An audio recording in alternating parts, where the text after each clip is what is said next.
Bonjour Monsieur Chassepoul. Bonjour. Je vous remercie de nous recevoir aujourd'hui pour réaliser cet entretien en vue d'archiver ce cas très célèbre de l'ufologie concernant Maurice Mas dans la base de données du MUFON. Je me présente, Frédéric Deblois, enquêteur de terrain pour le MUFON France, accompagné de Camille Foucard et Geneviève Luc. Et donc, nous souhaitons vous interviewer aujourd'hui encore, bien que ce cas soit très connu, pour vous poser des questions afin qu'une personne qui découvre ce cas puisse s'en faire une idée précise. Donc, première question, Monsieur Chassepoul, quels sont vos liens avec Monsieur Mas et pourquoi témoignez-vous en son nom? Alors les liens, c'est que déjà on était voisins, Ouais. on habitait à 50 mètres l'un de l'autre. Donc il m'a vu naître, parce qu'on avait quand même 20 ans de différence. Lorsque ça lui est arrivé, il avait 41 ans, moi j'avais 20 ans. Et puis toute ma vie, on était voisins, et je le connais depuis toujours. Et mieux que ça, sa mère qui s'appelait Aline m'a mis au monde. Alors vous voyez que déjà les liens étaient très forts. Et donc c'est pour ça qu'ensuite j'ai continué à être sa voix, sa mémoire et sa parole. D'accord, très bien. Et pouvez-vous nous présenter Monsieur Mas en quelques mots? Ben oui, c'était un agriculteur, je viens de vous le dire, qui avait 41 ans, ben comme tous les agriculteurs. Il cultivait la terre, il cultivait ses lavandes. Bon, c'était un bon vivant. C'était ce qu'on appelle un galégeur. Mais moi, je galège aussi, je n'ai pas le seul. Et voilà, mais quelqu'un de très serviable, de très gentil.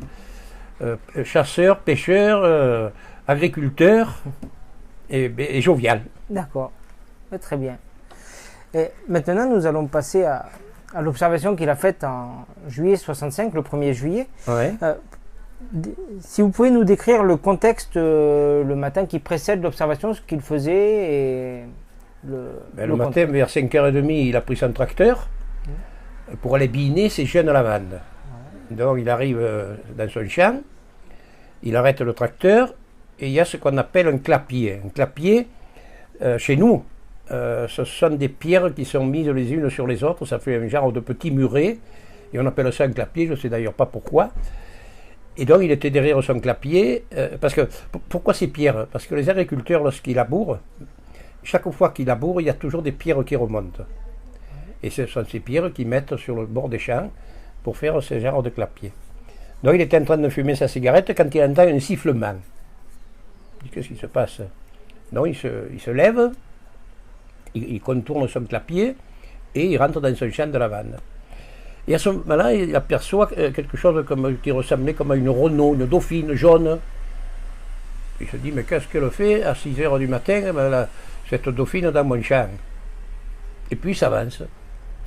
Puis il dit, non, je sais ce que c'est, les dauphines ne sont pas comme ça ressemble à un ballon de rugby, c'est pas un hélicoptère non plus, je sais comment sont les hélicoptères, et il s'avance encore. Et à ce moment-là, il s'aperçoit que deux petits êtres étaient penchés sur ses lavandes.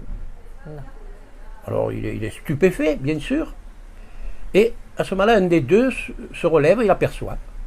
Et dès qu'il aperçoit, il met sur son côté, là, il avait un genre de petit tuyau, et il lui braque dessus. Et à ce moment-là, Maurice est complètement paralysé.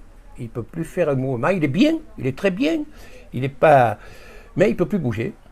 Alors il voit ces deux petits êtres qui, d'après la description qu'il en a faite, sont pas plus grands que des gamins de 9-10 ans, oui, avec de grosses têtes. Alors déjà, la légende ici veut que on soit le pays des grosses têtes. Alors c'est pour ça que de temps en temps, il y a des gens qui disaient, mais c'est pas possible. Donne une très grosse tête, pas de cou, très petit, une bouche ronde, de très grosses oreilles, des yeux comme des humains. Et même il a dit, quand ils parlaient entre eux, j'entendais un genre de gargouillis, mais je ne comprenais rien à ce qu'ils disaient. Donc, il est paralysé. Donc, à ce moment-là, quand ils l'ont vu, ils sont remontés dans leur habitacle. C'est comme, voilà, vous avez le dessin derrière, là, ouais, comme un genre de classeur. Donc, oui, ils ont remonté, ils ont regardé à travers le hublot, la soucoupe volante ou l'objet volant non identifié s'est soulevé et est parti à une vitesse, il a dit la vitesse de l'éclair sur Manosque. D'accord, vers l'est donc. Voilà. Donc voilà pour l'instant le tableau, ce qui s'est passé avant qu'il revienne à lui. Et ça a duré combien de temps à peu près? Et même lui, il ne le sait pas. Ça a duré peut-être demi-heure, trois quarts d'heure, il ne sait pas trop. Bon, au bout d'un moment, il a commencé à bouger, à reprendre ses mouvements. Puis il s'est dit, mais qu'est-ce qui m'arrive? Est-ce que j'ai eu une hallucination? Oui. Je n'ai pas bu à 6 heures du matin. Mais qu'est-ce qui s'est passé? Alors ce qui s'est passé, il a vu que la terre était striée, là, comme s'il y avait eu une poussée exceptionnelle. La terre qui était meuble à ce moment-là, pratiquement humide, est devenue dure en l'espace d'une heure ou deux, comme du béton armé. D'ailleurs, un journaliste a voulu faire l'expérience, il a cassé la lame de couteau sur ça. Donc vous voyez déjà, comment se fait-il qu'au bout d'une heure ou deux, la terre soit devenue aussi dure? Au milieu, il y avait un trou central de 40 ou 50 cm de profondeur et la place de 3-4 pieds. Voilà, donc, une fois qu'il est revenu à lui, il s'est dit, mais j'ai pas rêvé, enfin voilà. Donc, il vient au bar des sports, voir son ami Dédé Moisson, que vous voyez derrière aussi en photo, là. Et il lui dit, je viens de voir quelque chose, je suis complètement déboussolé, mais qu'est-ce qui t'arrive? Ben, il dit, voilà, il lui raconte. Mais il lui dit surtout, ne dis rien, hein, ne dis rien. Parce qu'on va me prendre pour... Et donc, il retourne chez lui, et il en parle à sa fille. Et pendant ce temps, des Moissons du bistrot en parlent aux gendarmes. Donc les gendarmes, ils ont pris ça au sérieux, et ils sont allés le chercher le soir. Le soir, à 8h ou 9h du soir, ils sont allés le chercher en lui disant, menez-nous sur ce que vous avez vu. Alors, même dans la nuit, les gendarmes ont vu les traces. Bon, le lendemain, il a été reconvoqué encore. Il a été convoqué d'abord par la gendarmerie de Valençol, puis après c'est la gendarmerie de Digne. Puis voilà, chaque fois, jusqu'à 3h du matin, allez, dites-nous que vous avez fait ça pour vous faire de l'argent. Ah, vous avez fait ça pour qu'on parle de vous. Vous avez fait ça, vous avez bu un coup. Alors à la fin, il a même dit, moi si ça continue, ils vont me faire enfermer. Hein. Et, donc il ne voulait plus parler à personne. Alors bien sûr au début, il recevait tous les journalistes, il en a reçu des dizaines. Parce qu'après, une fois que cette histoire s'est ébruitée d'abord avec les journaux du département, puis ensuite ça a été les journaux nationaux, puis les journaux internationaux, et puis les journalistes ont commencé à arriver par dizaines, et allez, racontez-nous l'histoire une fois, deux fois, trois fois, 100 fois. Un jour, il en a tellement eu marre qu'il a dit à sa femme et sa fille, on part sur la côte, il avait un ami à Gien, et on va à Gien. Mais ils l'ont poursuivi jusqu'à Gien. Alors, il en avait assez.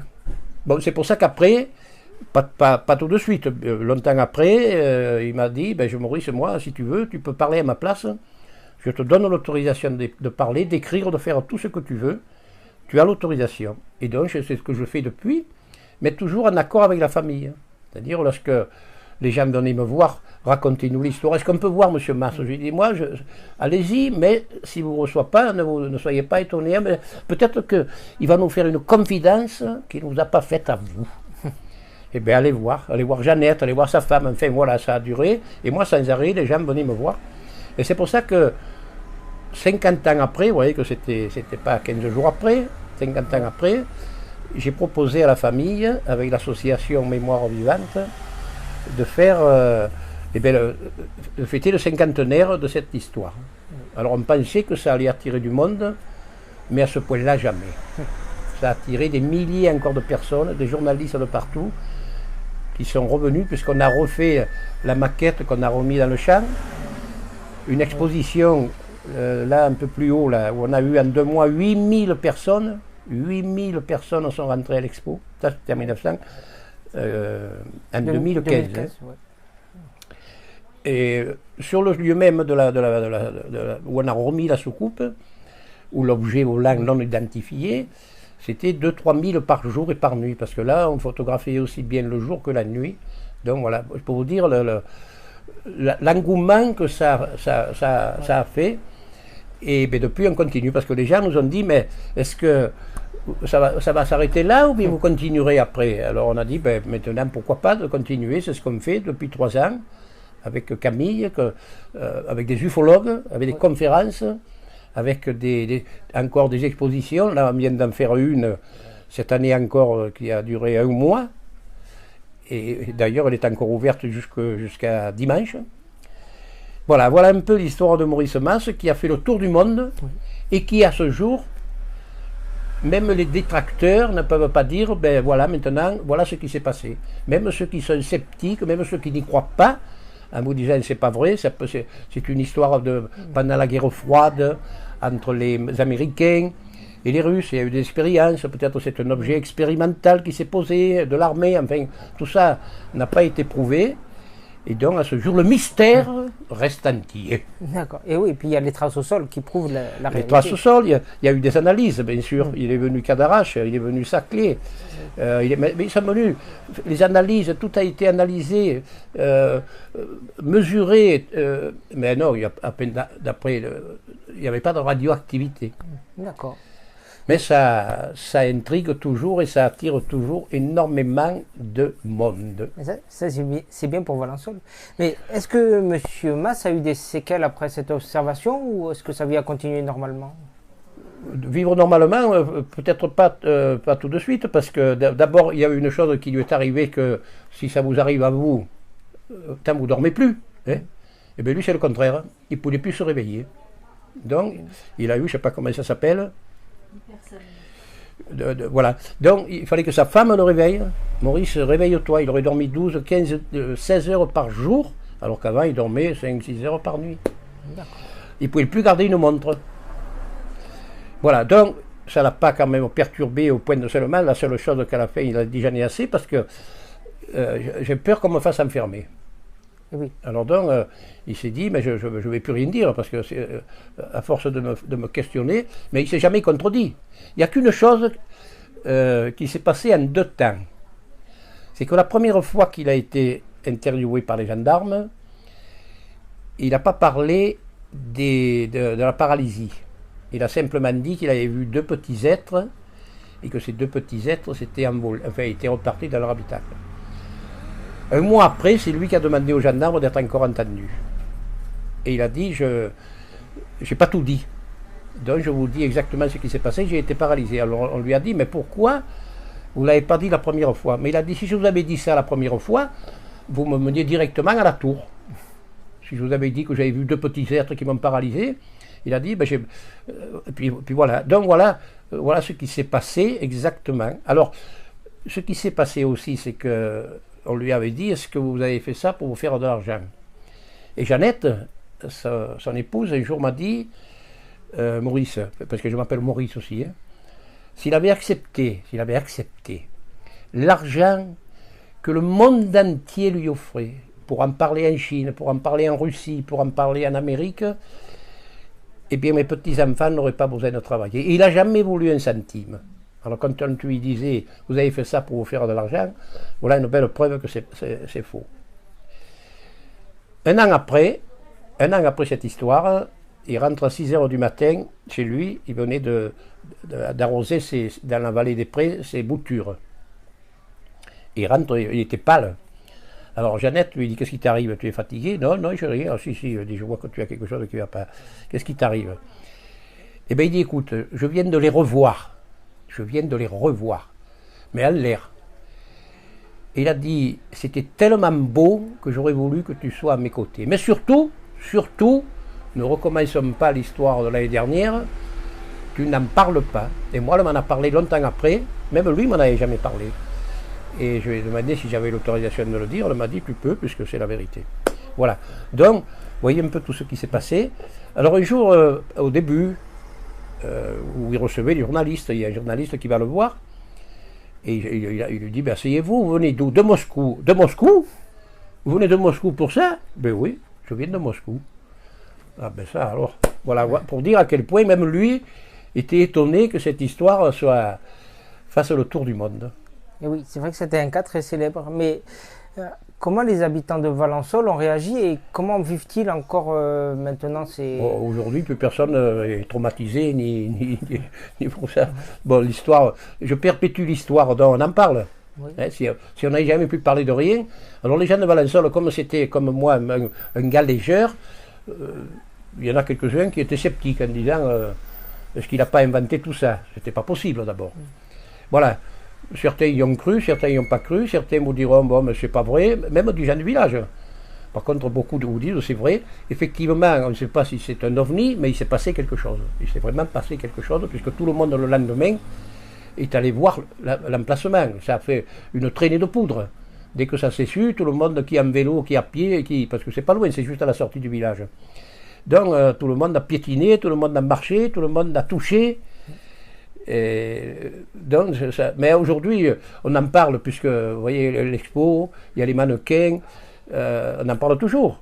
Mais les gens de Valençol, ceux qui ont une opinion bien faite, ceux qui vous disent, qui pensent c'est pas vrai, enfin, c'est pas vrai que c'est pas un ovni, continuent. Mais sinon, la moitié des gens sont d'accord avec lui, et c'est effectivement, le mystère demeure. Bon, mais très bien. Et sinon, en conclusion, est-ce que vous avez un avis personnel sur ce cas-là ou encore une J'ai un avis personnel, c'est que j'y crois, sinon je ne serais pas là en train de vous en parler. Moi, on m'a déjà posé plusieurs fois la question, qu'est-ce que je crois ce que Maurice a dit. Je vous ai déjà dit plusieurs fois que je ne suis pas devenu un ufologue, je suis la mémoire de Maurice. Ce qu'il a dit, c'est vrai, ce qu'il a dit, je le crois, c'est pour ça que je perpétue cette histoire, j'y crois fermement, effectivement. Et alors, maintenant, il y a 4 jours, sur la Provence, il y avait un article disant que je peux...